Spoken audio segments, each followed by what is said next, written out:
નમસ્કાર વિદ્યાર્થીઓ, ધોરણ 10 ના પ્રકરણ નંબર 6 જેનું નામ છે નિયંત્રણ અને સંકલનના વન શોટ લેક્ચરની અંદર આજે આપણે ભેગા થયા છીએ. આજના લેક્ચરની અંદર આપણે ચેપ્ટર નંબર 6 નું આખું ઓવરવ્યૂ જોવાનું છે. ચેપ્ટર નંબર 6 તમારે કેવી રીતે તૈયાર કરવાનું છે અને કયા કયા સવાલ આ ચેપ્ટરમાંથી પૂછાઈ શકે છે એની આજે આપણે ચર્ચા કરવાની છે. સૌથી પહેલા તો નામ છે એવું કે નિયંત્રણ કોને કહેવાય. નિયંત્રણ એટલે કાબુ, કંટ્રોલ. આપણા શરીરનો આપણા ઉપર કાબુ હોવો જોઈએ તો એને કહેવામાં આવે છે નિયંત્રણ. અને સંકલન કોને કહેવાય, આ મુદ્દો અગત્યનો છે. સંકલન એટલે કોઓર્ડિનેશન. ફોર એક્ઝામ્પલ, તમે એક એવા રૂમમાં છો અને લાઇટ એકદમ તમારા સમય આવે છે એટલે સીધું તમે આમ થઈ જાઓ છો અથવા તો તમારી આંખ બંધ થઈ જાય છે, તો આ જે ઘટના બને છે એને કહેવાય કોઓર્ડિનેશન. કોઓર્ડિનેશન એટલે શું? બાહ્ય ઉત્તેજના તમને મળે છે. સર, નવો શબ્દ આવ્યો, ઉત્તેજના કોને કહેવાય? ઉત્તેજના, પર્યાવરણમાં થતો ફેરફાર, પરિવર્તન, એને શું કહેવાય? ઉત્તેજના. ઉત્તેજનાની સામે તમે શું ફેરફાર કરો છો એને કહેવાય પ્રતિક્રિયા, જેને આપણે સંકલનના સ્વરૂપે લઈએ છીએ. તો સર, પ્રતિક્રિયા લખો ને, સંકલન શું કામ લખો છો? સંકલન એટલે કોઈ એક ક્રિયા નથી, ઘણી બધી ક્રિયા છે. ફોર એક્ઝામ્પલ, રોડ ઉપર જાઓ છો, કૂતરું પાછળ પડ્યું તો એક ક્રિયા ન થાય, દોડવાની ક્રિયા ન થાય. આપણા શરીરનું સમતોલન પણ સાચવવું પડે, એટલા માટે આપણે હાથની મુવમેન્ટ પણ કરીએ છીએ. હાથની મુવમેન્ટ એટલા માટે કરીએ છીએ કે આપણું સમતોલન જળવાય રહે. તો આ બધી જ ક્રિયા છે એને સંકલન કહેવામાં આવે છે. સ્ટાર્ટ કરીએ. સૌથી પહેલો તો એક ક્રિયા આવે છે હલનચલન. સજીવની સ્થિતિમાં જે ફેરફાર થાય એને કહેવાય હલનચલન. હવે હલનચલન ઘણા બધા સજીવો કરે છે. જેટલા પણ સજીવ હશે એ હલનચલન કરશે. નિર્જીવ પદાર્થો હલનચલન કરી શકશે નહીં. ચાહે તે વનસ્પતિ હોય, ચાહે તે પ્રાણીઓ હોય, તે હલનચલન કરશે. હવે અમુક હલનચલન વૃદ્ધિ સંબંધિત હોય છે. ઉદાહરણ તરીકે, બીજ અંકુરિત થાય. બીજ અંકુરિત થાય એટલે બીજમાંથી પ્રકાંડ બહાર આવે તો એ હલનચલન જે છે એને કહેવાય વૃદ્ધિ સંબંધિત હલનચલન. કારણ કે એ હલનચલન થશે તો જ એની વૃદ્ધિ થશે, તો એને કહેવાય વૃદ્ધિ સંબંધિત હલનચલન. પછી બીજી ક્રિયા છે વૃદ્ધિથી મુક્ત હલનચલન. ઉદાહરણ તરીકે, તમે રમો છો, તમે દોડો છો, તમે ખોરાકને ચાવો છો, બરોબર છે, સાયકલ ચલાવો છો, બાઇક ચલાવો છો, આ બધી જ ક્રિયા વૃદ્ધિથી મુક્ત છે. એમાં કઈ વૃદ્ધિને લેવા દેવા નથી. પર્યાવરણીય પ્રતિચાર. ઉદાહરણ તરીકે મેં તમને પહેલા એક્ઝામ્પલ દીધું કે તમે ડાર્ક રૂમમાં છો, એકદમ તમારા સામે લાઇટ થાય તો સીધું તમે આમ બંધ કરી દો તો તમારી આંખ બંધ થાય છે અને લાઇટની આડે તમારા હાથ આવી જાય છે. તો આ જે ક્રિયા છે એ પ્રતિચાર સ્વરૂપે છે, તમારા શરીરને રક્ષણ આપવા માટેની ક્રિયા છે. તમને અહીંયા ઉદાહરણ આપ્યું છે કે અમીબા જે છે એ કુટપાદ એટલે કે ખોટા પગ ખોરાકના ટુકડા તરફ ફેલાવે છે અને અન્નધાનીનું નિર્માણ કરે છે. તો એ પર્યાવરણીય પ્રતિચાર છે. પછી છે રક્ષણાત્મક.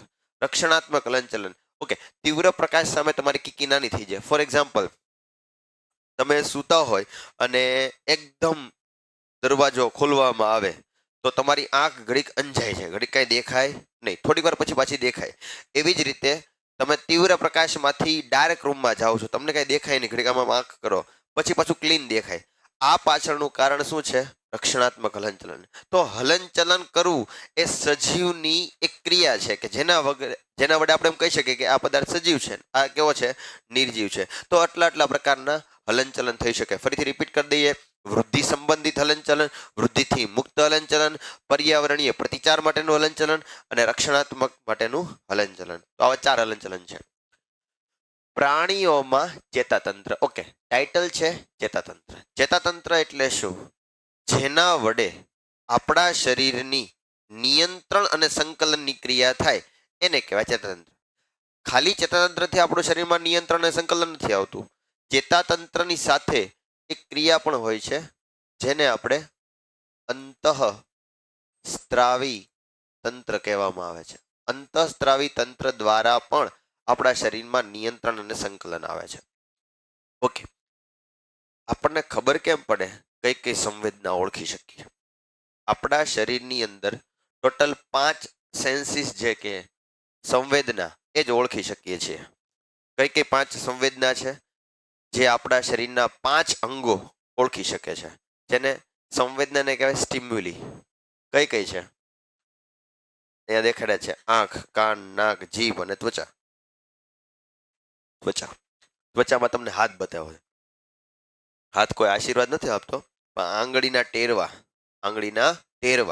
જ્યાં આગળ સ્પર્શની સંવેદના સૌથી વધારે હોય. ટચ સેન્સિટિવ હોય છે. ઓકે, સંવેદી અંગ કયા કયા છે? સૌથી પહેલા તો કર્ણ.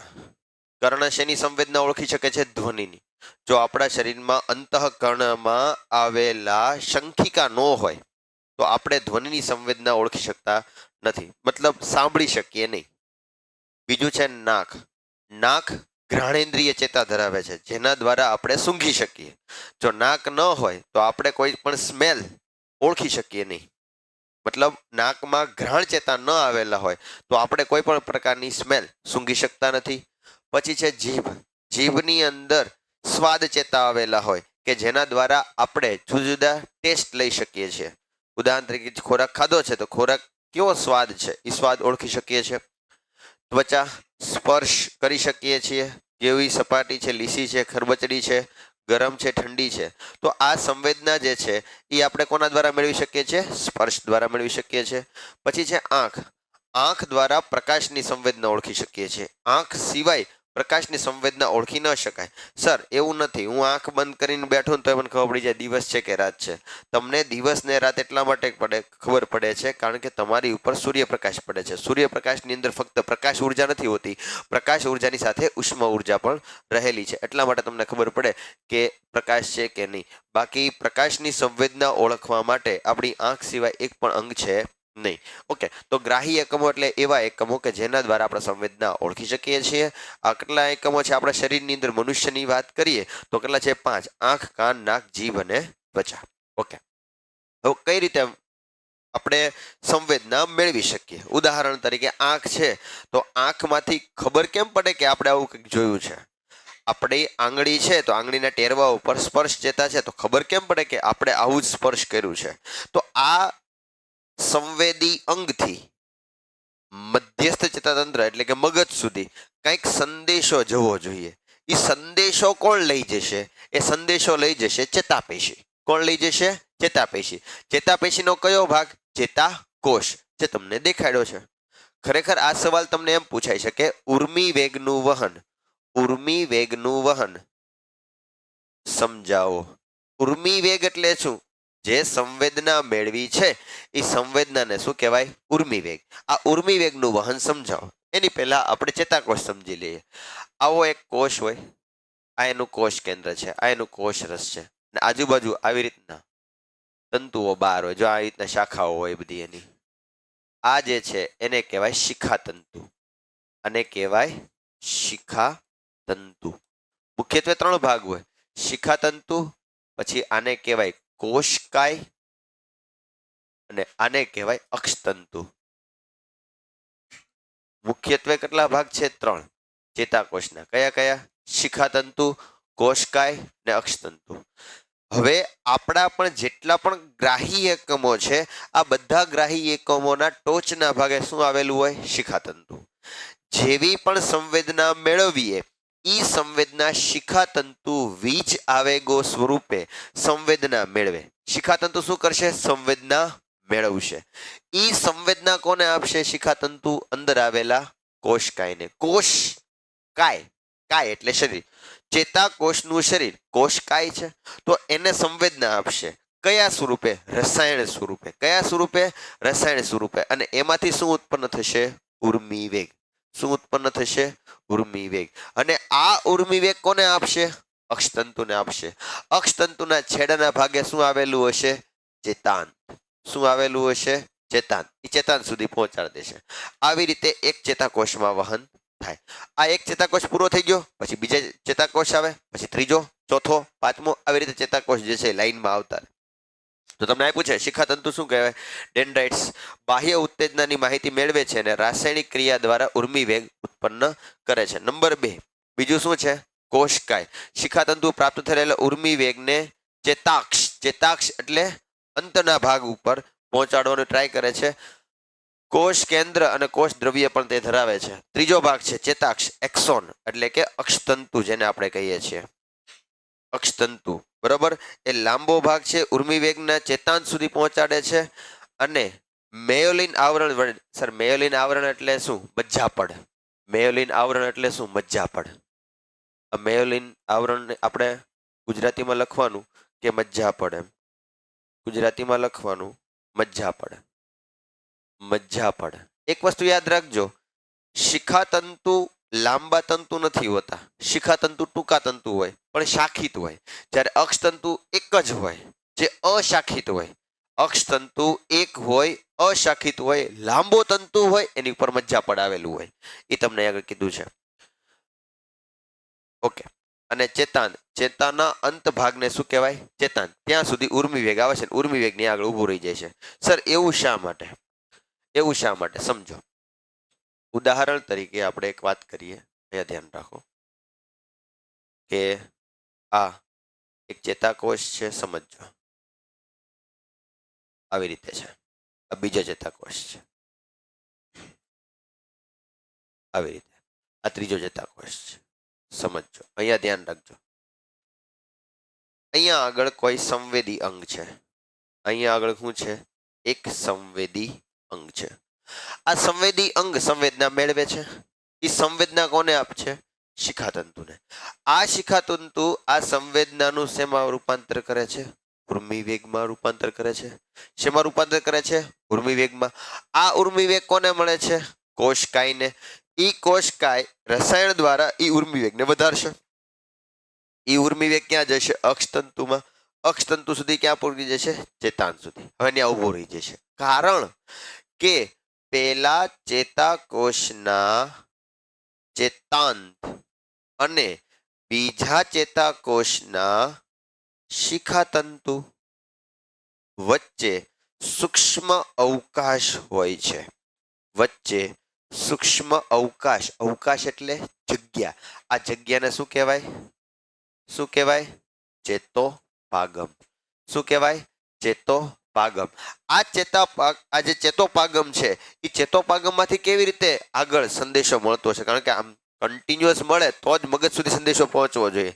તો અહીંયા આગળ ચેતાંત છે એ કંઈક રસાયણ ઉત્પન્ન કરશે, ધેટ ઇઝ કોલ્ડ વીજ રસાયણ.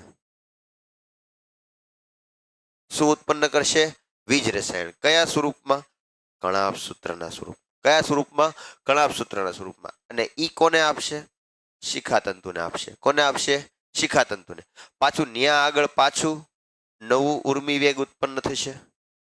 ઈ ઉર્મિ વેગ પાછું ક્યાં જશે? ચેતાકોષ કાયમાં, ત્યાંથી અક્ષતંતુમાં, ત્યાંથી પછી ચેતાંતમાં. પાછું અહીંયા આગળ શું ઉત્પન્ન કરશે? કણાભ સૂત્ર એટલે કે વીજ રસાયણ. પાછું બીજું શિખાતંતુ. એનો મતલબ એમ કે જેટલા ચેતાકોષ હશે ત્યાં આગળ બધામાં આવા વીજ રસાયણ ઉત્પન્ન થશે.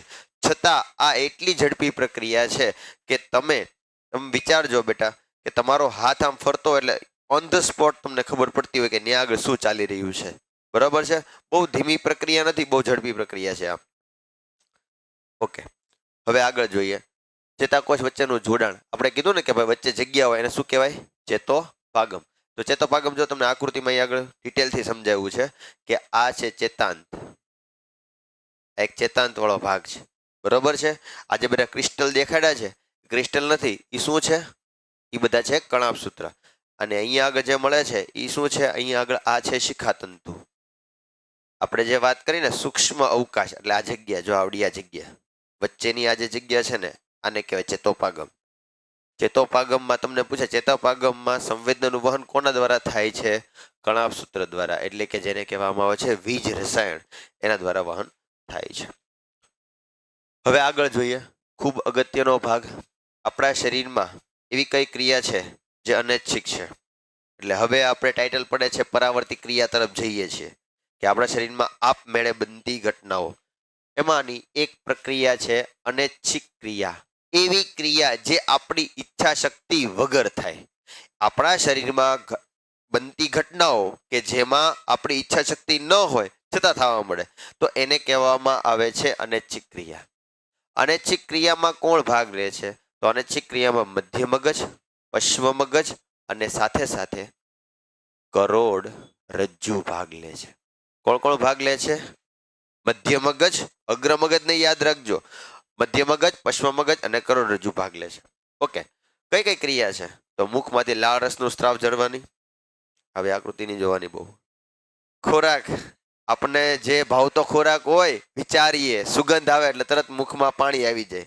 એની પાછળનું કારણ શું છે? એની પાછળનું કારણ છે એ અનૈચ્છિક ક્રિયા છે, જેના દ્વારા આપણને વધુ એ ખાવાનું મન થાય. નંબર 2, હૃદયના ધબકારા. દોડીને આવો એટલે તરત હૃદયના ધબકારા વધી જાય. શું કામ? કારણ કે તમે દોડીને આવો, ઉર્જા વપરાવાની છે. ઉર્જા વપરાવા માટે તમારા શરીરમાં શ્વસન થવું પડશે. શ્વસન કરવા માટે તમારે શું જોશે? ઓક્સિજન. હવે ઓક્સિજન તો મળી ગયો, પણ કોષો સુધી પહોંચાડવો તો પડે કે નહીં, એટલે હૃદયના ધબકારા વધી જાય છે. કીકીનું સંકોચન. કીકી ક્યારે સંકોચન પામે? જ્યારે તીવ્ર પ્રકાશમાં તમારી આંખ હોય ને ત્યારે. હવે જો તીવ્ર પ્રકાશમાં તમારી આંખની કીકીનું સંકોચન ન થાય તો શું થાય? તો તમારી જે આંખ છે એ આંખમાં ડેમેજ વધી જાય, કારણ કે તીવ્ર પ્રકાશ તમારી આંખમાં જાય. પાચનની ક્રિયા. તમે બેટા પાચનની ક્રિયા આપમેળે નથી થતી. પાચનની ક્રિયા આપમેળે થતી, મતલબ તમને એમ લાગે કે હું જ પાચન કરું છું, નહીં. તમે ખોરાકના ટુકડાને મુખમાં મૂકો છો, પછી ગળવાની ક્રિયા, પછીની ક્રિયા એ આપમેળે થાય. એમાં તમારી ઈચ્છા શક્તિ હોતી નથી. તો એને આપણે કઈ ક્રિયા કહીએ છીએ? અનૈચ્છિક ક્રિયા.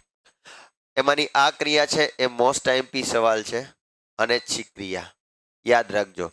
મગજના ઐચ્છિક કેન્દ્રોની જાણ બહાર, મગજના ઐચ્છિક કેન્દ્રોની જાણ બહાર કરવામાં આવતા અનૈચ્છિક અને ઝડપી પ્રતિચારને શું કહેવામાં આવે છે? પરાવર્તી ક્રિયા. યાદ રાખજો, પરાવર્તી ક્રિયાની વ્યાખ્યા શું છે? મગજના ઐચ્છિક કેન્દ્રોની જાણ બહાર, મતલબ તમે ઈચ્છતા હોય ને થાય એવા કેન્દ્રોની જાણ બહાર અનૈચ્છિક અને ઝડપી પ્રતિચાર, અનૈચ્છિક અને ઝડપી પ્રતિચાર જે મળે એને કહેવાય પરાવર્તી ક્રિયા. ઉદાહરણ તરીકે તમને કોઈ તીક્ષ્ણ પદાર્થ જે છે એ કોઈ સ્પર્શ થાય, અથવા તો કોઈ ગરમ પદાર્થની ઉપર તમારો હાથ વયો જાય, કશું જ વિચાર્યા વગર તમે હાથ પાછો લઈ લ્યો છો. હાથ પાછો લીધા પછી વિચાર આવે છે, હું કામ હાથ પાછો લીધો? કારણ કે ગરમ લાગ્યું હતું. તો એને શું કહેવામાં આવે છે? પરાવર્તી ક્રિયા. પરાવર્તીની ક્રિયામાં તમને ઘણા બધા ઉદાહરણ આપ્યા છે. જો સૌથી પહેલા તમે કીધું એ પ્રમાણે આગ જ્વાળા હોય ને આગળ તમારો હાથ અડી જાય તો તમે કશું જ વિચાર્યા વગર તમારો હાથ પાછો લઈ લો. નંબર 2, અતિશય ભૂખ લાગે ત્યારે મોંમાં શું આવી જાય? પાણી આવી જાય. નંબર 2, આંખના પલકારા. આંખના પલકારા શું કામ? તમે તીવ્ર પ્રકાશની સામે જો તમારી આંખ ખુલ્લી રાખો તો ઓટોમેટિક તમારી આંખ જે છે એ બ્લિંક થવા મળે. શું કામ? કારણ કે શુષ્ક ભાગ થવા મળે એટલા માટે, ઇરેક્શન માટે. તીવ્ર પ્રકાશ સામે કેવી થઈ જાય? નાની થઈ જાય. ઓકે, આ બધી ક્રિયા શું કામ જરૂરી છે? આ બધી પરાવર્તી ક્રિયાથી એવું થાય કે તમારા શરીરને પર્યાવરણની સામે ટકવા માટે વધુ સમય મળે, અથવા તો પર્યાવરણની સામે રક્ષણ મળે. હવે પરાવર્તી ક્રિયા, અહીંયા ધ્યાન રાખજો બેટા, પરાવર્તી ક્રિયા વિચારવાની ક્રિયાથી અલગ છે. પરાવર્તી ક્રિયા અને વિચારવાની ક્રિયા બે અલગ છે. ઉદાહરણ તરીકે તમે વિચાર કરો, અને વિચારવાની ક્રિયામાં કોણ કામ કરે છે? મગજ અને કરોડરજ્જુ. આ બંનેને કહેવામાં આવે છે CNS. CNS બોલે તો મધ્યવર્તી ચેતા તંત્ર, સેન્ટ્રલ નર્વસ સિસ્ટમ, જેને કહેવાય CNS. પરાવર્તી ક્રિયામાં ફક્ત કરોડરજ્જુ જ ભાગ લે છે. એનો મતલબ એમ કે અલ્પ માનસિક ક્ષમતા, એટલે કે મગજ વિહીન પ્રાણીઓ પણ, જેમાં મગજ હોતું નથી, વિચાર ક્ષમતા હોતી નથી, એમાં પણ પરાવર્તી ક્રિયા થાય. શું કામ? કારણ કે એના શરીરને રક્ષણ માટે કરોડરજ્જુ આવેલી હોય, જે સ્પાઇનલ કોર્ડના નામે ઓળખાય. એ શું કરે? એના શરીરને પર્યાવરણમાં થતા ફેરફારની સામે રક્ષણ કરે છે. અને એ જો ન કરે તો એના શરીરમાં ડેમેજ વધી જાય. હવે વિચારવાની ક્રિયાથી કેમ અલગ છે? પહેલા તો પરાવર્તી ક્રિયા પહેલા કીધી એમ કેવી રીતે થાય છે? ઝડપી થાય છે. પરાવર્તી ક્રિયા કેવી થાય છે? ઝડપી થાય છે. વિચારવાની ક્રિયામાં સમય લાગે છે. હવે તમે જસ્ટ ઇમેજ કરો કે કેવું થતું હશે. આગળ ઉદાહરણ છે તે પરાવર્તી કમાનનું. તમારો હાથ કોઈ ગરમ પદાર્થ ઉપર ગયો, સપોઝ કે બોર્ડ છે, બોર્ડ ઉપર તમારો હાથ ગયો, બોર્ડ ગરમ છે. તમારા શરીરના હાથના જે આંગળીના ટેરવા હશે એ ગરમી મેળવશે, ત્યાંથી સંદેશો મળશે ઉર્મી વેગ, એ હાથને આપશે, હાથ પીઠમાં આવશે કરોડરજ્જુને, કરોડરજ્જુ મગજ સુધી પહોંચાડશે, મગજની અંદર અગ્ર મગજમાં વિચારવાની ક્રિયા થશે. હા, શું થયું છે? ગરમ લાગ્યું છે. ઉભા રહે, મને વિચારવા દે. ગરમ લાગ્યું તો શું કરવાનું? ચોપડા ખોલવા દે, ગોખેલું કાઢવા દો. હા, ગરમ લાગ્યું હોય તો આપણે હાથ પાછો લઈ લેવાય. ઈ કોને કહેશે? હાથના સ્નાયુ પેશીને કહે છે. સ્નાયુ પેશીને કહે છે ભાઈ તું સંકોચન થયો અને હાથ આપણો પાછો ખેંચાશે. આ ક્રિયા વિચારીને કરીએ તો ઘણો સમય લાગશે. વિચાર્યા વગર પરાવર્તી ક્રિયા થશે તો કેવી થઈ જશે? ઝડપી. કારણ કે એનું ડિસિઝન કોણ લઈ લેશે? કરોડરજ્જુ. આને તો કરોડરજ્જુ સુધી પહોંચાડવાનું. કરોડરજ્જુમાંથી કોને કહેવાનું?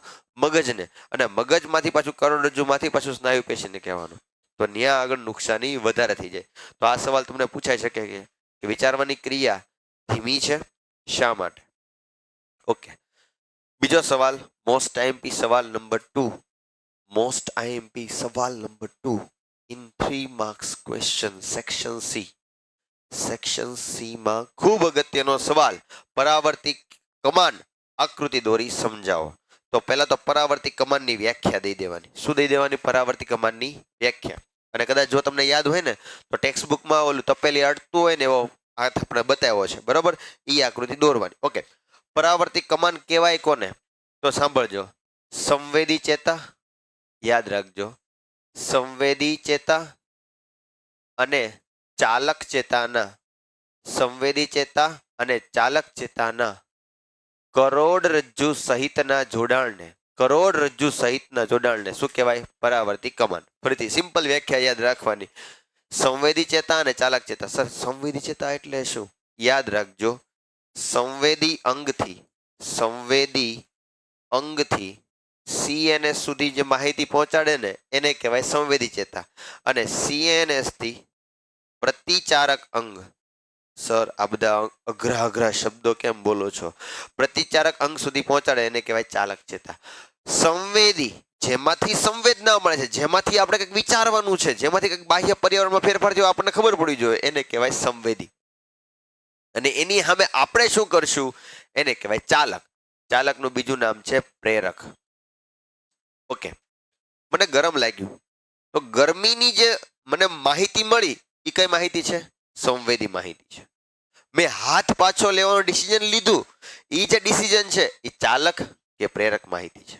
ઓકે, ચાલક કે પ્રેરક માહિતી કોને મળે છે? યાદ રાખજો, ચાલક કે પ્રેરક માહિતી કોને મળે છે? હંમેશા સ્નાયુ પેશીને મળે છે. કોને મળે છે? સ્નાયુ પેશી. અને સંવેદી અંગ વાળી કોને માહિતી મળે છે? સંવેદી અંગ જે ધરાવતા હોય, જે કોષ આપણા સંવેદી ધરાવતા હોય એને જ સંવેદના મળે. એને શું મળે? સંવેદના. તો આવું થયું, સંવેદના સંવેદી અંગને મળે, એમાંથી સંવેદી ચેતા દ્વારા માહિતી કોને મળે? સીએનએસ ને. સીએનએસ થી પ્રતિચારક અંગ સુધી, અને પ્રતિચારક અંગ કયું છે? સ્નાયુ પેશી. સિમ્પલ. જો અહીંયા આગળ આ એક કાંટાળી વનસ્પતિ છે, આપણો હાથ અડી ગયો, અહીંથી સંવેદના નીકળી, સેન્સરી નર્વસ, એને કમન પડી, એ ક્યાં ગયું? કરોડરજ્જુમાં. સ્પાઇનલ કોર્ડ એટલે કરોડરજ્જુ. ખરેખર કરોડરજ્જુમાંથી ક્યાં પહોંચાડવું જોઈએ? મગજ સુધી. આપણે પહેલા કીધું કે કરોડરજ્જુમાંથી મળે, કરોડરજ્જુ ક્યાં સુધી પહોંચાડવું જોઈએ? મગજ સુધી. પણ એને મગજ સુધી પહોંચાડ્યું નહીં. પહેલા શું કહી દીધું કે ભાઈ હાથ પાછો લઈ લ્યો, અને મસલ્સ જે છે એ સંકોચન થયા, આપણો હાથ કેવો થઈ ગયો? પાછો આવી ગયો. તો અહીંયા આગળ કદાચ કરોડરજ્જુ મગજ સુધી કેવા જાત અને મગજમાં સંદેશો આવે ત્યાં સુધીનું ટાઈમ ડિલે થઈ જાય, સમયની બરબાદી થઈ જાય, તો ત્યારે નુકસાન કેવું થઈ જાય? વધી જાય. એ ન થાય એટલા માટે આપણા શરીરમાં શું આવેલી છે? પરાવર્તી કમાન. 3 માર્કનો મોસ્ટ આઈએમપી સવાલ. એમાં તમારે આકૃતિ પણ દોરવી પડશે. પરાવર્તી ક્રિયામાં તમારે આકૃતિ દોરવાની નથી, પરાવર્તી કમાનમાં તમારે આકૃતિ દોરવાની છે. ઓકે, પરાવર્તી ક્રિયાના બધા ઉદાહરણ છે. ઉદાહરણ તરીકે ઉત્તેજના, સંવેદના, વહન, સંકલન, પ્રતિચાર, પરિણામ, બધાના ઉદાહરણ આપ્યા છે. ક્યાં ક્યાં આપણને સંવેદી માહિતી મળે. બહુ સિમ્પલ છે, એમાં કઈ વધારે નથી જોતા. ઓકે, હવે આ અગત્યનું છે, મનુષ્યનું ચેતાતંત્ર કેટલા ભાગમાં બનેલું છે? 2, સીએનએસ અને પીએનએસ. શું? સીએનએસ અને પીએનએસ. સર સીએનએસ તો કીધું central nervous system, PNS peripheral nervous system. એટલે શું? જો મગજ હોય, મગજ, તો મગજમાંથી 2 પ્રકારના ચેતા નીકળતા હોય, એક સંવેદી ચેતા અને બીજું ચાલક ચેતા. એવી રીતે કરોડરજ્જુ હોય, કરોડરજ્જુ, એ કરોડરજ્જુમાંથી પણ 2 ચેતા નીકળતા હોય, સંવેદી અને ચાલક. હવે જો સમજજો, કરોડરજ્જુ એટલે તમને આ જે દંડ જેવો ભાગ દેખાય છે આપણે પીઠ બાજુ હોય કે જેને આપણે એમ કહીએ વળી ગયેલા હોય સીધા થઈ જાય, ઈ જે છે ઈ કરોડ સ્તંભ. શબ્દ સમજજો, આપણે વાત કરીએ છીએ કરોડરજ્જુ. કરોડરજ્જુ દોરડા જેવું, દોરડા જેવી રચના છે. એટલે આમાં એક દોરડું ન હોય, ઘણા બધા દોરડા હોય આવી રીતે. અને આ બધા દોરડાની ઉપર આવી રીતે મણકાઓ આવેલા હોય. આ મણકાઓ હાડકાના હોય. આગળ એ પણ સમજાવીશ કેવી રીતે. અને એ તમારા શરીરને આધાર આપે. કરોડરજ્જુ કોઈ દિવસ આધાર ન આપે. દોરડું કોઈ દી આધાર ન આપી શકે. દોરડું કોઈ દી સીધું ઊભું રહી શકે નહીં. એની અંદર ખાલી ચેતાઓ હોય. એ ચેતાઓ શું કરે? એ ચેતાઓ ખાલી માહિતી પહોંચાડે. ચેતાઓ શું કરશે? આ બધી માહિતી પહોંચાડશે. અલગ અલગ 31 જોડ ચેતા આવેલા હોય. કેટલા ચેતા આવેલી હોય? 31 જોડ.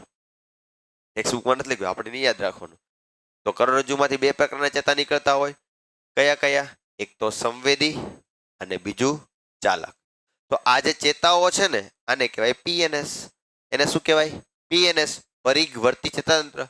અને જે મગજ અને કરોડરજ્જુ છે એને શું કહેવાય? સીએનએસ. સંચાલન કોણ કરશે? મગજ અને કરોડરજ્જુ. પણ ત્યાં સુધી માહિતી કોણ પહોંચાડશે? પીએનએસ, પરિઘવર્તી ચેતાતંત્ર. ઓકે, સ્ટાર્ટ કરીએ. સૌથી પહેલા તો માનવ મગજ. હવે તમને મગજ દેખાઈ રહ્યું છે. મગજના મુખ્યત્વે કેટલા ભાગ છે? 3. કયા કયા? અગ્ર મગજ, મધ્ય મગજ અને પશ્ચિમ મગજ. ઓકે, વિચાર, વાણી, યાદ શક્તિ. વિચાર, વાણી, યાદ શક્તિ ઈ કોણ કરશે? અગ્ર મગજ. જો અહીંયા લખ્યું છે અગ્ર મગજ બૃહદ મસ્તિષ્ક ધરાવે છે, જે સૌથી મોટો ભાગ છે. આપણા શરીરનો સૌથી મોટો ભાગ કયો છે? બૃહદ મસ્તિષ્ક. જે વિચારવા, સંવેદના મેળવવા, અર્થઘટન કરવા અને ઐચ્છિક ક્રિયા કરવા માટે કોણ જવાબદાર છે? અગ્ર મગજ. તમને એમ થાય કે મારે ચાલવું છે ને ચાલો છો, તો ઈ ચાલવા માટેનો કમાન્ડ કોણ આપે છે? અગ્ર મગજ, ફોર બ્રેઇન.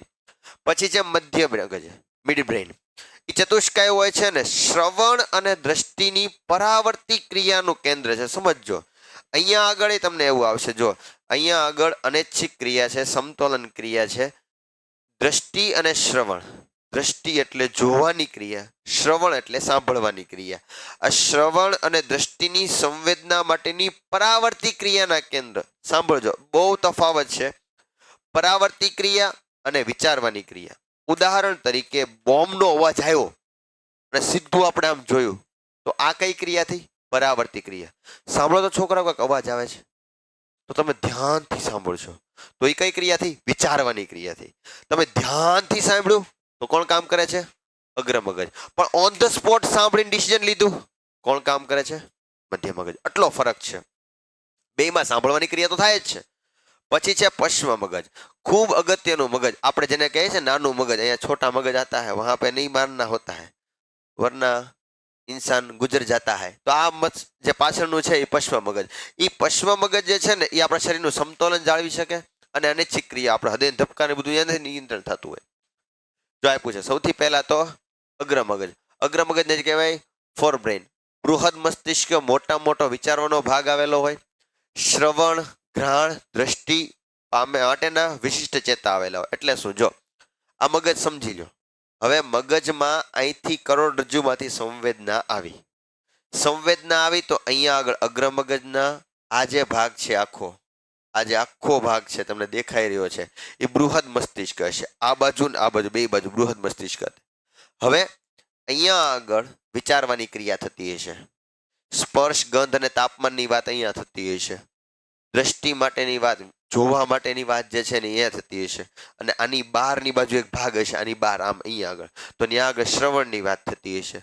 વિચારવાની ક્રિયા જે છે એ એટલા ભાગમાં આવેલી હોય. તો અલગ અલગ પ્રમાણે, કાર્ય પ્રમાણે વિશિષ્ટકરણ પામેલા ચેતા વિસ્તાર આવેલા હોય. હવે વિસ્તારમાં તો બે ભાગ, 1 અને 2.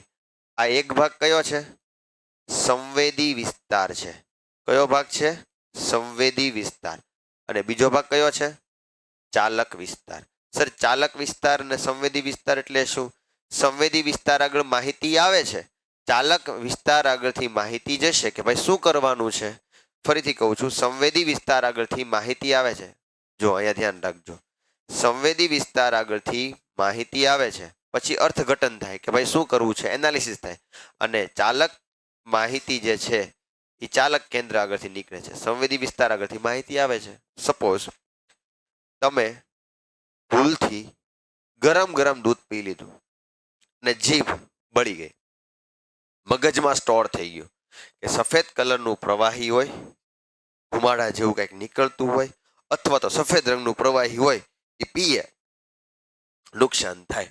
હવે બીજી વખત જ્યારે સફેદ કલરનું તમે પ્રવાહી જોવો, છાશ હોય કે દૂધ હોય, તો તમને વિચાર શું આવશે કે આની પહેલા આરું પીધું હતું ને આ તકલીફ પડી ગઈ હતી, હવે પીવાય કે નહીં? એ છાશ હોય તોય ફૂકીને પીવાની, દૂધ હોય તોય ફૂકીને પીવાનું. એટલા માટે કહેવત પડી ગઈ કે સમજદાર માણસો હોય ને એ છાશ એ તે ફૂકી ફૂકીને પીવે, કારણ કે છાશના વેશમાં કદાચ ગરમ દૂધ આવી ગયું તો એમ. એટલે આ બધી બહુ વાત છે. તમે બધા તો હવે બધા બહુ ઇન્ટેલિજન્ટ છો. ઓકે, નિર્ણય કઈ રીતે લે? તો સૌથી પહેલા સંવેદી માહિતી જે મળી છે એ ગ્રહણ કરે, અને આની પહેલાની વિચારેલી માહિતી છે એ ગ્રહણ કરશે. એ બંનેનું પૃથક્કરણ કરશે. પૃથક્કરણ એટલે બે માહિતી ભેગી કરશે. શું કરવું છે? ખાડો હતો, ઠેકડો માર્યો, ઠેકડો લાગ્યો નહીં, ભપ થઈ ગયો, વાગી ગયો. હવે બીજી વખત અવડો જ ખાડો છે તો શું કરું? ઠેકડો મારું કે ન મારું? નહીં, બાજુમાંથી વૈયા જાય. આ બુદ્ધિ વાપરવાની વાત છે, અગ્રમગજની વાત છે. પણ ઘણા બધાના અગ્રમગજ ન હોય, અગ્રમગજની બદલે કંઈક બીજું મગજ આવી ગયું હોય, તો એમાં બધું નથી થતું. બીજો ભાગ છે પશ્ચિમ મગજ. સર મધ્ય મગજ કેમ ગયું? મધ્ય મગજ તો મધ્ય મગજમાં ખાલી એટલું જ લખવાનું કે મધ્ય મગજ કેવું હોય છે? ચતુષ્કાય હોય છે. દ્રષ્ટિ અને શ્રવણના પરાવર્તી ક્રિયાના કેન્દ્રો આવેલા હોય છે. મધ્ય મગજમાં ખાલી એટલું જ લખવાનું છે, અગ્ર મગજમાં વિસ્તારથી લખવાનું છે. આ 2 માર્કમાં સવાલ પણ પૂછાઈ જાય. એ સર આ ચેપ્ટરમાં થોડો 2 માર્કનો સવાલ પૂછાય. અરે ભાઈ, બોર્ડ વાળા શું કરે ખબર? 3 માર્કનો સવાલ હોય તો એક 2 માર્કનો સવાલ મૂકી દે અને એક 1 માર્કનો સવાલ પૂછે, અથવા તો 3 સવાલ 1 માર્કના સેક્શન સી માં મૂકી દે, અથવા તો 4 માર્કનો સવાલ મૂકવો હોય તો એને 2 માર્કના 2 સવાલ મૂકી દે, અથવા તો 3 માર્કનો 1 અને 1 માર્કનો 1 મૂકી દે, એટલે ટોટલ 4 માર્ક થઈ જાય. જો આવી રીતે એ મૂકતા હોય છે. એટલે આખું તમને મનુષ્યનું મગજ આકૃતિ દોરી સમજાવો ન પૂછાય, ખાલી એમ પૂછી લે ચલો અગ્ર મગજ વિસ્તારથી સમજાવો, તો ખાલી અગ્ર મગજ સમજાવી દેવાનું. પશ્ચિમ મગજ જે છે, જેને આપણે નાનું મગજ પણ કહીએ છીએ, આ પૂછાવાની શક્યતા ઘણી બધી. નાનું મગજ. ઓકે, નાનું મગજમાં કેટલા ભાગ છે? 3. કયા કયા? અનુમસ્તિષ્ક, લંબમજ્જા અને સેતુ. સેતુને કહેવાય પોન્સ. પોન્સ નહીં બેટા, પોન્સ પાવડર છે, આ પાવડર નથી, આ પોન્સ સેતુ છે. ચલો, અનુમસ્તિષ્ક શું કરે? ઐચ્છિક ક્રિયાઓની ચોકસાઈ અને શરીર સ્થિતિ અને સંતુલન માટે જવાબદાર છે. ચાલવા, દોડવા જેવી ક્રિયાઓનું સંકલન કરે. એ સર, હું છૂટા હાથે સાયકલ ચલાવી શકું છું, સર્કસમાં જવા તૈયાર છું, તો અહીંયા આગળ શું આવશે? અહીંયા આવશે અનુમસ્તિષ્ક. ઐચ્છિક ક્રિયા પણ શરીરનું સમતોલન જાળવવા માટે. હવે અહીંયા ઈજા થઈ ગઈ હોય ને તો માણસ લથડિયા ખાતો હોય, હાલી ન હોય, એની પાછળનું કારણ શું છે? એના અનુમસ્તિષ્ક ઉપર કંઈક ઈજા થઈ ગઈ છે. પછી છે લંબમજ્જા. કેવી ક્રિયા કરે છે? અનૈચ્છિક ક્રિયાઓ. સર, અનૈચ્છિક ક્રિયામાં કઈ ક્રિયા કરે છે? રુધિરનું દબાણ, લાળ રસનો સ્ત્રાવ, ઉલટી, હૃદયના ધબકારા. ઘણા બધા બેઠા હોય, ખબર બેઠા બેઠા લાળ નીકળતી હોય મોઢામાં, કારણ કે એ લંબમજ્જામાં નુકસાની થઈ ગઈ હોય. હા, હોય આવું, ઘણા બધા એવું હોય. પછી ઉલટી થાય ને એમાં એક નુકસાની થઈ ગઈ હોય. બધી વાતમાં એવું ન હોય, પણ મોસ્ટ ઓફમાં એવું હોય. હૃદયના ધબકારાની બધું, રુધિર દબાણ ને બધું. છેલ્લું છે પોન્સ. આજે ટેક્સ્ટ બુકમાં નથી આપ્યું, પણ યાદ રાખજો, પૂછાય પેપરમાં. MCQ આપ્યો છે. પોન્સ શું કરે? આપણા શરીરમાં શ્વાસોશ્વાસનું નિયંત્રણ કરે. શ્વાસ લેવો, ઉચ્છ્વાસ કાઢવો, આ કોણ નિયંત્રણ કરે છે? પોન્સ. પોન્સ પાવડર નહીં બેટા, પોન્સ એટલે કે સેતુ નિયંત્રણ કરે છે. તો આ હતું મગજ. મગજના કેટલા ભાગ? 3. અગ્રમગજ, મધ્ય મગજ અને પશ્ચિમ મગજ. અગ્રમગજ વિચારવાણી યાદશક્તિ, પછી દ્રષ્ટિ, સ્પર્શ અને શ્રવણની સંવેદના માટે અલગ અલગ કેન્દ્રો આવેલા હોય, વિચારીને પૃથક્કરણ કરે. મધ્ય મગજમાં શું કહી દેવાનું? મધ્ય મગજ કેવું હોય છે? ચતુષ્કાય હોય છે. દ્રષ્ટિ અને શ્રવણ માટેના વિશિષ્ટકરણ પામેલા પરાવર્તી ક્રિયાના કેન્દ્રો આવેલા હોય. નાનું મગજ પશ્ચિમ મગજમાં કેટલા ભાગ છે? 3. અનુમસ્તિષ્ક લંબમજ્જા અને સેતુ.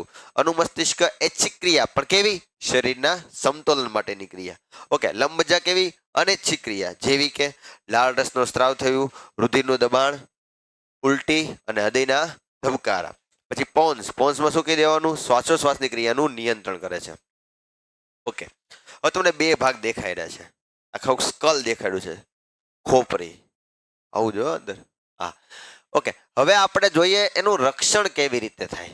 આપણું મગજ હોય ને, એ મગજ મસ્તિષ્ક પેટીમાં સુરક્ષિત હોય. આને કહેવાય મસ્તિષ્ક પેટી. આ મસ્તિષ્ક પેટી છે ને અસ્થિઓની બનેલી હોય. તો એની અંદર એક લિક્વિડ હોય જેને કહેવાય મસ્તિષ્ક મેરુજળ. શું હોય? મસ્તિષ્ક મેરુજળ, જે આંચકાઓની સામે રક્ષણ કરે. આવું જ રક્ષણ શેમાં થાય? કરોડરજ્જુમાં. મેં તમને કીધું તો ખબર છે કે મણકાઓ આવેલા હોય. જો અહીંયા આગળ આ જે ભાગ છે ને અંદરની બાજુ, આ ભાગ એ કરોડરજ્જુ હશે. એની ફરતે આવા મણકા આવેલા હોય. જો આવા બધા હાડકાઓ આવેલા હોય. આ બધા હાડકા છે, કટકા કટકા કટકા, જે કરોડ સ્તંભ છે. એ પણ અસ્થિઓના બનેલા હોય અને એ શું કરે છે? એને રક્ષણ આપે છે. ઓકે, અત્યાર સુધીનો જે પાઠ હતો એ કયો હતો? પ્રાણીઓમાં ચેતાતંત્ર. હવે આખો પાઠ આવી ગયો વનસ્પતિમાં. વનસ્પતિમાં ખાલી અંતઃસ્ત્રાવી તંત્ર હોય. યાદ રાખજો, વનસ્પતિમાં કયું તંત્ર હોય? અંતઃસ્ત્રાવી તંત્ર. પ્રાણીઓમાં ચેતાતંત્ર પ્લસ અંતઃસ્ત્રાવી તંત્ર હોય.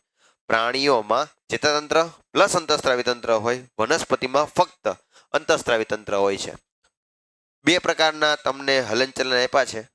એક આપ્યું છે નેસ્ટિક હલનચલન, નેસ્ટિક હલનચલન, અને બીજું આપ્યું છે આવર્તન. આવર્તન, આવર્તન હલનચલન, કે જેને ટ્રોપિઝમ કહેવાય, અને બીજું છે નેસ્ટિક હલનચલન. ત્વરિત પ્રતિચારને કહેવાય નેસ્ટિઝમ. ધીમું પ્રતિચારને કહેવાય આવર્તન. ફરીથી કહું છું, ત્વરિત પ્રતિચાર, ઉત્તેજનાની સામે ત્વરિત પ્રતિચાર આપે એને કહેવાય નેસ્ટિક હલનચલન. ઉત્તેજનાની સામે વૃદ્ધિ સંબંધિત હલનચલન કરે એને શું કહેવાય? આવર્તન. સર સમજાવો. ચલો આગળ જોઈએ. વનસ્પતિમાં હલનચલનના કેટલા પ્રકાર? બે. કયા કયા? તાત્કાલિક, તાત્કાલિક, તાત્કાલિક પ્રતિચાર આપે એને કહેવામાં આવે છે નેસ્ટિક હલનચલન. અને વૃદ્ધિના કારણે હલનચલન થાય એને શું કહેવાય? આવર્તન. તો બે પ્રકારનું હલનચલન હોય, એક તાત્કાલિક ત્વરિત નેસ્ટિક, અને એક જે ધીમું હલનચલન થાય વૃદ્ધિ સંબંધિત હોય એવું. હવે તમને અહીંયા આગળ આપ્યું છે લજામણી. લજામણી મિમોસા વર્ગની વનસ્પતિ. મિમોસા વર્ગની વનસ્પતિ જે છે એને કહેવાય લજામણી. લજામણીનો જે છોડ હોય એ પર્ણિકા. આ બધી પર્ણિકા છે. પર્ણિકા, પર્ણના ભાગ, પર્ણિકા. એને જ્યારે તમે સ્પર્શ કરો ને તો પર્ણ શું થઈ જાય? અંદર ભીડાઈ જાય. પર્ણ કેવા થઈ જાય? આવી રીતે બંધ થઈ જાય. આ બંધ થઈ જાય એનો મતલબ શું થાય? કે અંદરથી કંઈક પાણી મુક્ત થયું હશે. હવે કેવી રીતે બંધ થઈ સમજાવું. જ્યારે તમે આને સ્પર્શ કરો છો ત્યારે આના અંતઃસ્ત્રાવ સક્રિય થાય છે અને પાણી છે ને એ આંતરકોશી અવકાશમાં વયું જાય, જેના કારણે પર્ણ પહેલા જે ખુલ્લેલા હતા એ પર્ણ કેવા થઈ જાય? બંધ થઈ જાય. પછી થોડા સમય પછી પાછું અંદર પાણી ભરાય એટલે પર્ણ કેવા બને? ખુલ્લા. એક વસ્તુ યાદ રાખજો, પ્રાણીઓમાં હલનચલન જે છે, પ્રાણીઓમાં હલનચલન માટે સ્નાયુ પેશી આવેલી હોય. શું આવેલું હોય? સ્નાયુ પેશી, જેને આપણે મસલ્સ કહીએ છીએ. પણ વનસ્પતિઓમાં હલનચલન માટે શું આવેલું હોય છે? પાણીનો જથ્થો. અહીંયા આગળ લજામણીના પર્ણ ખુલવા માટે અંદર પાણી આવેલું હોવું જોઈએ તો પર્ણ ખુલ્લા રહે. જો પાણી વયું જાય તો પર્ણ કેવા થઈ જાય? પીડાઈ જાય. આવું બીજું એક્ઝામ્પલ હું તમને આપું. આપણા ચેપ્ટર નંબર 5 ની અંદર પર્ણરંધ્ર હતા. એ રક્ષક કોષોમાં જ્યારે પાણી ભરાય ત્યારે રક્ષક કોષો ખુલે, પછી પાછું પાણી વયું જાય એટલે પછી રક્ષક કોષો કેવા થઈ જાય? બંધ થઈ જાય. તો ખુલવા અને બંધ કરવાની ક્રિયા કોના દ્વારા થતી હતી? પાણીના જથ્થા દ્વારા. કોના દ્વારા થતી હતી? પાણીના જથ્થા દ્વારા. તો એવી જ રીતે લજામણીમાં પણ હલનચલન થાય છે. કાર્ય પદ્ધતિ આવી જ રીતે લખેલી છે. હવે બીજું, વૃદ્ધિના કારણે હલનચલન. વૃદ્ધિના કારણે હલનચલન. હવે તમને વૃદ્ધિના કારણે હલનચલન છે ને એ ટોટલ 5 રીતે આપ્યું છે. કોના કોના કારણે આપ્યું છે? પ્રકાશના કારણે, પાણીના કારણે, ગુરુત્વાકર્ષણના કારણે, રસાયણના કારણે અને સ્પર્શના કારણે. આ તફાવત, આ જે મુદ્દા છે યાદ રાખવાની જરૂર નથી, તમારા ખાલી આ યાદ રાખવાનું છે કોના કોના કારણે હલનચલન છે. પહેલું આપ્યું છે તમને અહીં આગળ રસાયણના કારણે. શેના કારણે આપ્યું છે? રસાયણના કારણે. એને કહેવાય કેમોટ્રોપિઝમ. વનસ્પતિમાં ચેપ્ટર નંબર 7માં બેટા આપણે ભણી ગયા કે સ્ત્રી કેસર હોય ને, સ્ત્રી કેસર, એ સ્ત્રી કેસરની અંદર પરાગવાહિનીનું વૃદ્ધિ જે છે ને એ અંડક તરફ જાય. એની પાછળનું કાર્ય શું કરે? જો અહીંયા આગળ પરાગરજ આવી હોય તો પછી આપમેળે એની વૃદ્ધિ અંડક તરફ જાય. અહીંયા આગળ અંડક હોય એની તરફ જાય. તો આ શેનું ઉદાહરણ છે? રસાયણનું વર્તનનું છે. બીજું જલાનું વર્તન. હંમેશા વનસ્પતિના મૂળ છે ને એ પાણી હોય ને એ તરફ જાય. જે તરફ પાણી હોય એ તરફ જાય. તો એ શેનું ઉદાહરણ છે? જલાનું વર્તન. નંબર 3 ભૂઆવર્તન. ગુરુત્વાકર્ષણના કારણે જે હલનચલન થાય એને કહેવાય ભૂઆવર્તન.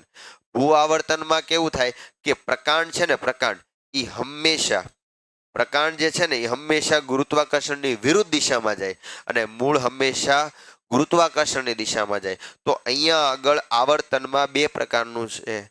જો ઉત્તેજના તરફ જાય, ઉત્તેજના તરફ હલનચલન થાય તો એને કહેવાય ધન આવર્તન.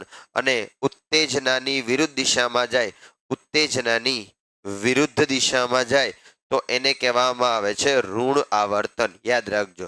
તો અહીંયા આગળ પ્રકાંડ જે છે એ ગુરુત્વાકર્ષણ ક્યાં આગળ આવે છે? નીચે. પ્રકાંડ જાય છે ઉપર. તો પ્રકાંડમાં ઋણ ભૂ આવર્તન દર્શાવે છે અને મૂળ જે છે, મૂળ એ શું દર્શાવે છે? ધન ભૂ આવર્તન દર્શાવે છે. મૂળ શું દર્શાવે છે? ધન ભૂ આવર્તન. અને પ્રકાંડ જે છે એ શું દર્શાવે છે? ઋણ ભૂ આવર્તન. અને છેલ્લો ભાગ તમને આપ્યો છે પ્રકાશાનું વર્તન. હવે તમને ખબર છે કે કોઈ પણ પ્રકાંડ હોય ને એ સૂર્યપ્રકાશ તરફ વળે. એની પાછળનું કારણ શું છે એ પણ તમને થોડી વારમાં પછી આવશે.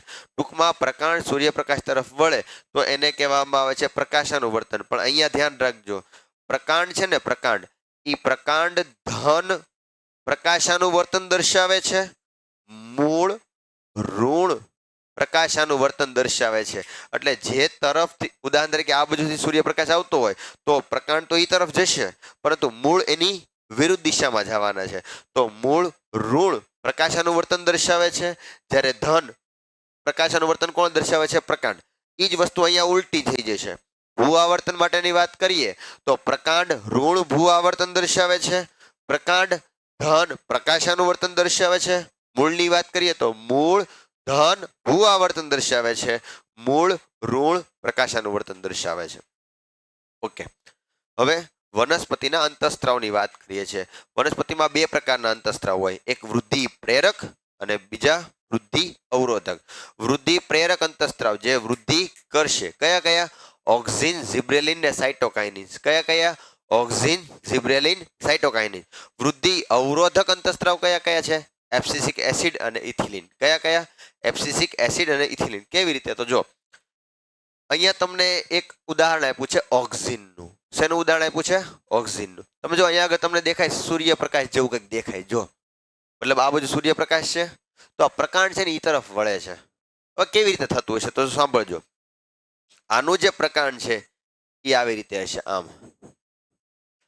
જે બાજુ ઉત્તેજના આવે છે ને એની વિરુદ્ધ બાજુએ અંતઃસ્ત્રાવ જમા થશે. આ જે ટપકા હું તમને દેખાડું છું ને એ ત્યાં આગળ અંતઃસ્ત્રાવ, જો અહીંયા આગળ અમથા બતાવ્યા છે, જો આ બાજુ ડાર્ક પાર્ટમાં બતાવ્યા છે, ત્યાં આગળ સંવેદનાના કારણે વધારે અંતઃસ્ત્રાવ ભેગા થશે. કયો અંતઃસ્ત્રાવ ભેગો થવાનો છે બેટા? ઓક્સિન. એ ઓક્સિન શું કરશે? જે ભાગ છાયાવાળો ભાગ છે, છાયાવાળો, ત્યાં આગળ વધારે ઓક્સિજન ભેગું થાય, જેના કારણે આ ભાગની વૃદ્ધિ વધારે થશે, આ ભાગની વૃદ્ધિ ઓછી થશે. અને પ્રકાંડ કઈ બાજુ વળવાનું છે? સંવેદના તરફ. તો આને કહેવાય ઓક્સિન. અને ઓક્સિન શેનું કાર્ય કરે છે?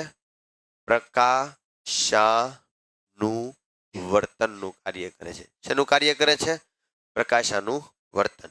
તો પહેલો અંતઃસ્ત્રાવ કયો હતો? વૃદ્ધિ પ્રેરકમાં ઓક્સિન. નંબર 2 બીજો કયો હતો? ઝિબ્રેલિન અને સાઇટોકાઇનિન.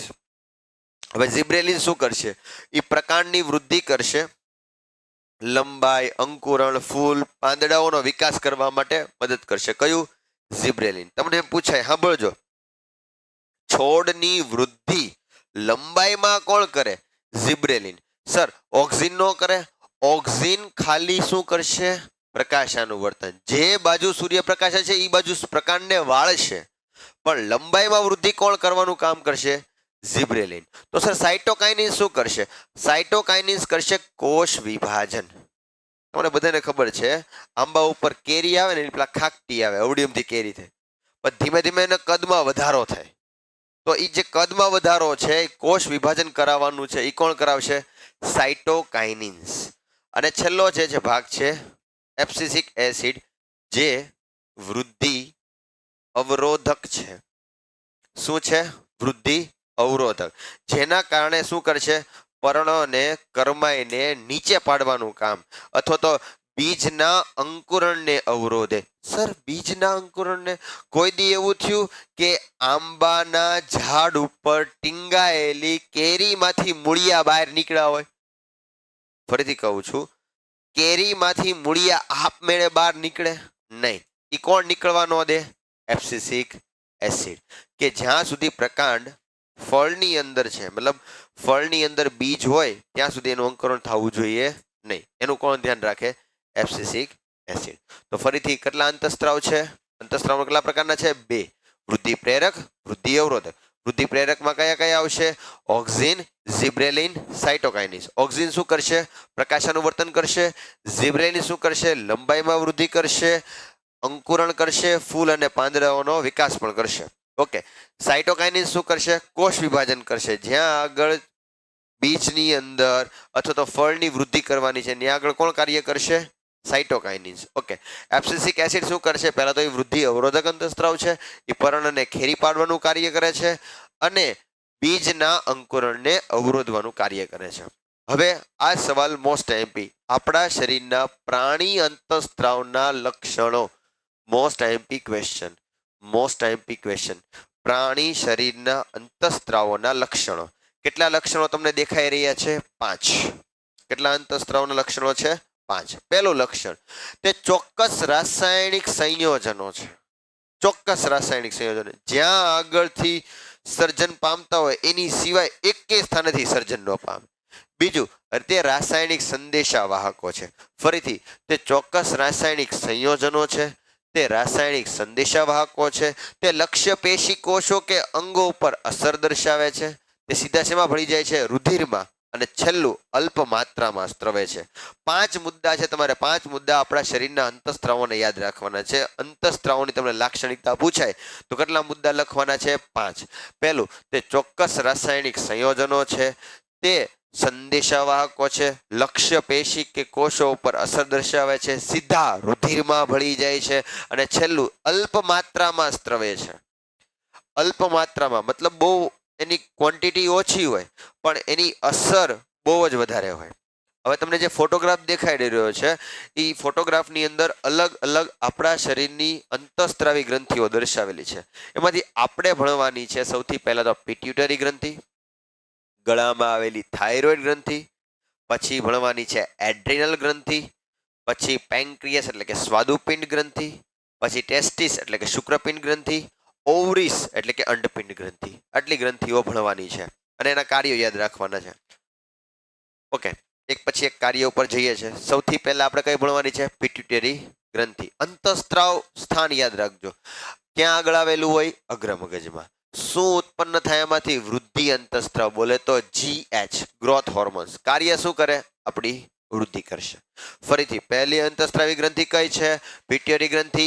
અગ્રમગજમાંથી ગ્રોથ હોર્મોન્સ, વૃદ્ધિ અંતઃસ્ત્રાવ કરશે શું? લંબાઈ વધારશે. બીજી છે થાઇરોઇડ ગ્રંથિ. ક્યાં આગળ આવેલી હોય? ગળામાં. કયો અંતઃસ્ત્રાવ ઉત્પન્ન થશે? થાઇરોક્સિન, જે શું કરશે? ચયાપચયનું કાર્ય કરશે. શું કાર્ય કરશે?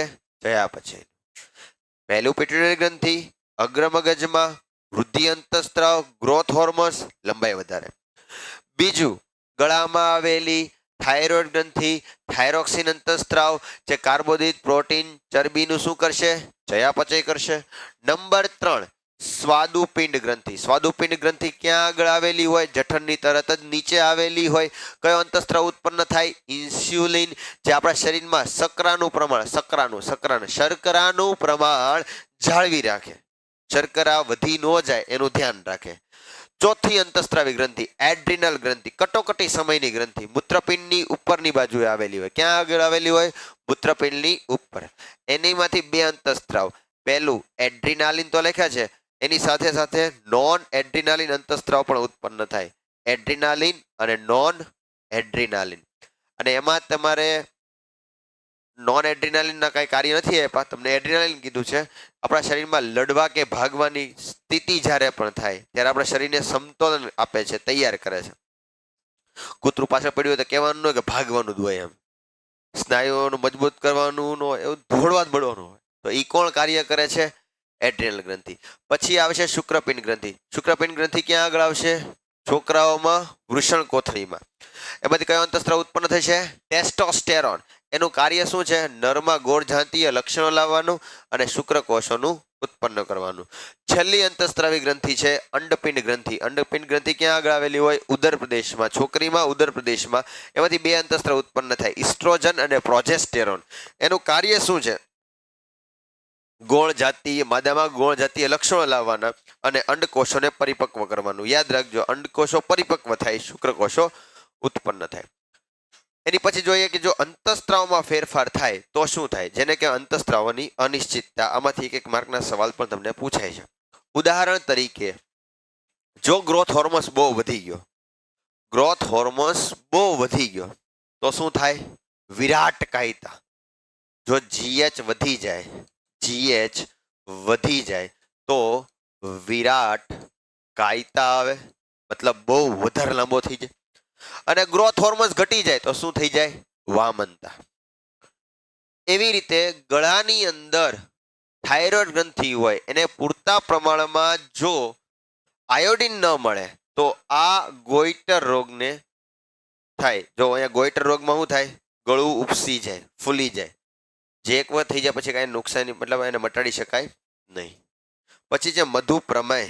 મધુપ્રમેય યાદ રાખજો, ડાયાબિટીસ.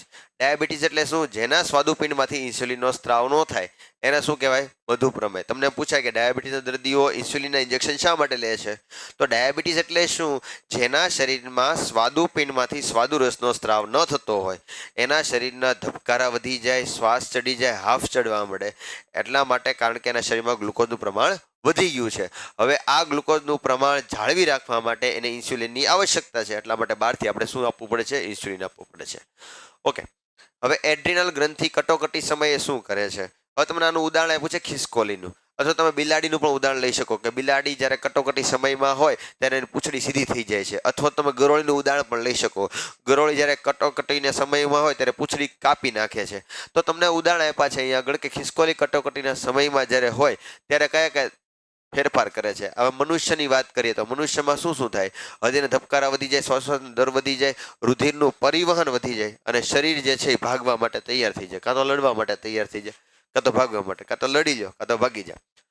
તો આ હતું ચેપ્ટર નંબર 6. હવે આપણે આવતા વિડીયોમાં આગળ જોશું.